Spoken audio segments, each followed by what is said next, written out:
تم کہہ دو کہ اگر تم اپنے دلوں میں کسی شے کو چھپائے رکھو یا اسے ظاہر کرو، اللہ اسے جانتا ہے۔ اللہ زمین و آسمان میں جو کچھ ہے اسے جانتا ہے۔ اللہ ہر شے پر قادر ہے۔ یوم تجد کل نفس ما عملت من خیر محضرا وما عملت من سوء، ایک دن ایسا آنے والا ہے کہ جس دن ہر انسان جو اس نے انجام دیا ہے، چاہے اچھا ہے چاہے برا ہے، وہ اسے دیکھے گا۔ تود لو ان بینہا وبین امدا بعیدا، اور آرزو کرے گا کاش میرے درمیان اور میرے اس برے عمل کے درمیان فاصلہ ہو جائے اور خداوند متعال اور لوگوں کے سامنے شرمندگی سے بچ جاؤں۔ وَيُحَذِّرُكُمُ اللَّهُ نَفْسَهُ، اللہ تمہیں اپنے آپ سے ڈراتا ہے۔ یہاں ترجمے میں عذاب لکھتا ہے، یعنی جب اللہ اپنی طرف نسبت دے رہا ہے اس کا مطلب ہے کہ عذاب سخت ہوگا۔ وَاللَّهُ رَءُوفٌ بِالْعِبَادِ، اللہ اپنے بندوں پر مہربان ہے۔ دیکھیں، ہم جو بولتے ہیں، جو سوچتے ہیں، جو ہمارے دل و دماغ میں، خدا اسے جانتا ہے۔ خدا نیتوں کا واقف حال ہے۔ انما الاعمال بالنیات، انسان کے عمل کا دار و مدار نیت پر ہے۔ بری نیت سے، ریاکاری سے نماز بھی پڑھے تو باطل ہے اور خداوند تعالیٰ سے قبول نہیں کرتا۔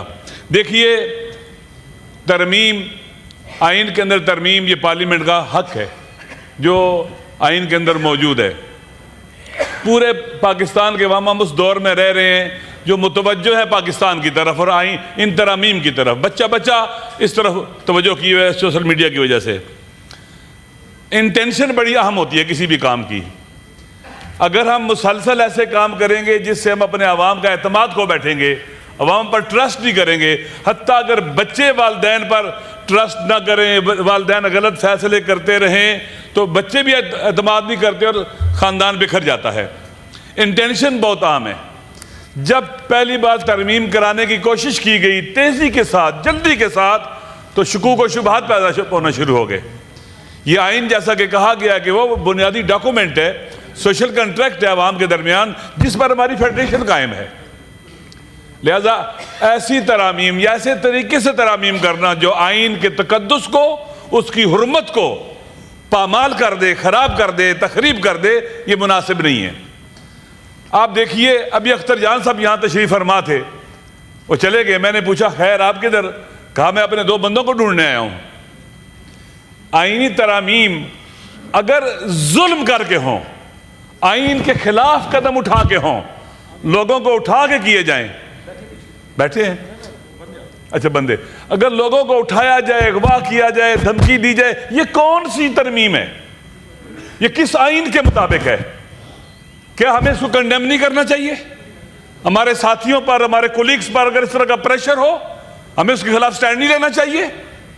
اگر یہ آپ کسٹوڈین ہیں اس ہاؤس کے، اگر کسی بھی شخص کے اوپر دباؤ ہے، ہمیں اس کا دفاع کرنا چاہیے۔ اس کی عزت نفس ہے، اس کی انسانی کرامت ہے۔ پریشرائز کر کے، دباؤ کر کے اگر آپ رائے لے لیں گے، اس کی شخصیت ختم ہو جائے گی، وہ عوام میں بے آبرو ہو جائے گا، اور کسی کو بے آبرو کرنا گناہ ہے۔ اس طرح سے تو آئینی ترامیم نہیں ہوا کرتی۔ اگر کنسنسس کے ساتھ کوشش کی جاتی، اعتماد کیا جاتا، اب لوگوں کا اعتماد اٹھ چکا ہوا ہے۔ آپ مجھے بتلائیں عوام کے کتنے مسائل اور مشکلات ہیں، ان کے لیے تو فوری طور پر ترامیم کی طرف نہیں جایا جاتا یا اقدامات کی طرف نہیں جایا جاتا، اچانک راتوں رات کوشش کی جاتی ہے۔ پھر ہر صورت میں جلدی کرنی ہے۔ کیوں جلدی کرنی ہے؟ عوام کا اعتماد بہت ضروری ہے۔ اس دور میں جب ہم ترامیم کر رہے ہیں آئین کے اندر، پاکستان کے عوام بہت بیدار ہو چکے ہیں، بہت آگاہ ہو چکے ہوئے ہیں۔ لہٰذا اگر ہم خدا نخواستہ ایسی ترامیم کریں گے جس میں پاکستان کے اندر جو موجود پارٹیاں ہیں، سیاسی پارٹیاں ہیں، بالخصوص پی ٹی آئی، اگر یہ ساتھ ہی دے گی تو عوام کے اندر یہ متنازع ترمیم بھی ہو جائے گا، آئین بھی متنازع ہو جائے گا۔ لہٰذا بندوں کو اٹھانا، اغوا کرنا، پریشرائز کرنا اور سختی کرنا، پتہ نہیں راستے بند کر دینا، یہ کون سی ترمیم ہو رہی ہے؟ لہٰذا ضروری نہیں ہے کہ ہم آپس میں بیٹھ سکتے ہیں، یہاں پر ہم اکٹھے ہیں، ملتے ہیں، سلام کرتے ہیں ایک دوسرے کو، ایک دوسرے کو پر اعتماد کر سکتے ہیں۔ اس کے لیے ماحول بنانا پڑتا ہے۔ ماحول نہ بنائیں گے تو ہم اس کا نقصان اٹھائیں گے اور پاکستان کو نقصان کریں گے۔ میری گزارش یہ ہے کہ اس وقت پاکستان کے عوام میں دیکھ رہے ہیں، ہم سب کو دیکھ رہے ہیں، خدا بھی دیکھ رہا ہے۔ ریاست کی طاقت چند ستون ہوتے ہیں، جن میں سے ایک عوام کا اعتماد۔ اگر کوئی سسٹم اپنے عوام کا اعتماد کھو بیٹھے تو وہ نہیں چل سکتا، اس کے فیصلے بھی نافذ نہیں ہوتے، عوام اس کو قبول نہیں کرتے۔ میری گزارش یہ ہے کہ سینٹ کو، پارلیمنٹ کو اپنے اچھے اقدامات کے ذریعے عوام کے ٹرسٹ کو اور اعتماد کو حاصل کرنا چاہیے۔ میری گزارش، ہم چیختے ہیں کہ اٹھایا جا رہا ہے لوگوں کو، اغوا کیا جا رہا ہے لوگوں کو، پریشرائز کیا جا رہا ہے لوگوں کو، کوئی سنتا ہی نہیں ہے، کوئی جواب ہی نہیں دیتا۔ آئیں ہم پاکستان کو، پاکستان کی خاطر ہم اکٹھے ہوں، پاکستان کی خاطر ترمیم کریں، فرد واحد کی خاطر ہم نہ جائیں ایسی چیزوں کے پیچھے۔ پھر دیکھیں قانون کے اندر، آئین کے اندر 3 قوا مہم ہے، مقننہ ہے، مجریہ ہے اور عدلیہ ہے۔ اگر ان کا استقلال کوسچن ہو جائے گا، یہ اپنا استقلال کھو بیٹھیں گے، تو اس کا مطلب یہ ہے کہ آپ کا سسٹم نہیں چلے گا۔ 3 ستون ہیں، تینوں کو مستقل ہونا چاہیے، مداخلت نہیں ہونی چاہیے۔ اگر استقلال ختم ہو جائے گا، مقننہ یا مجریہ یہ کہ ساری پاور عوام نے مجھے دی ہے، آپ مجھے بتلائیں عوام نے کہاں پاور دی ہے اس وقت ہمیں؟ 2024 8 فروری کو جو ہوا اور جو پھر 9 کو ہوا، عوام کی تو رائے، حق رائے دہی پر ڈاکہ ڈال دیا گیا۔ عوام نے نہیں اس طرح کا حق ہمیں دیا کہ ہم آئیں اور ایسی ترامیم کریں جس سے عوام کو کوئی فائدہ ہی نہ ہو، پھر ایسے طریقے سے کریں، بے ڈھنگے طریقے سے، بے ڈھنگے طریقے سے کریں کہ رئیس عزت بھی ختم ہو جائے۔ میرے خیال میں جو ابھی ترامیم آئی ہیں، اگر کنسنسس کے ساتھ ہوتا اور آرام سے ہوتا، کسی کو شاید اعتراض نہ ہوتا، کسی کو اعتراض نہ ہوتا۔ لیکن ہم احتجاج کرتے ہیں اس بنیاد پر کہ کیوں لوگوں کو اٹھایا گیا، ایم این ایز کو اٹھایا گیا، سینیٹرز کے ساتھ زیادتی ظلم ہوا۔ اختر جان صاحب یہاں آئے بیٹھے رہے کہ میرے 2 سینیٹر گم، میں نے ڈھونڈنے آیا ہوں، جو بھی ابھی آئے اس وقت نہیں تھے، وہ ادھر بیٹھے ہوئے تھے اختر جان صاحب، میں انہیں ملنے گیا۔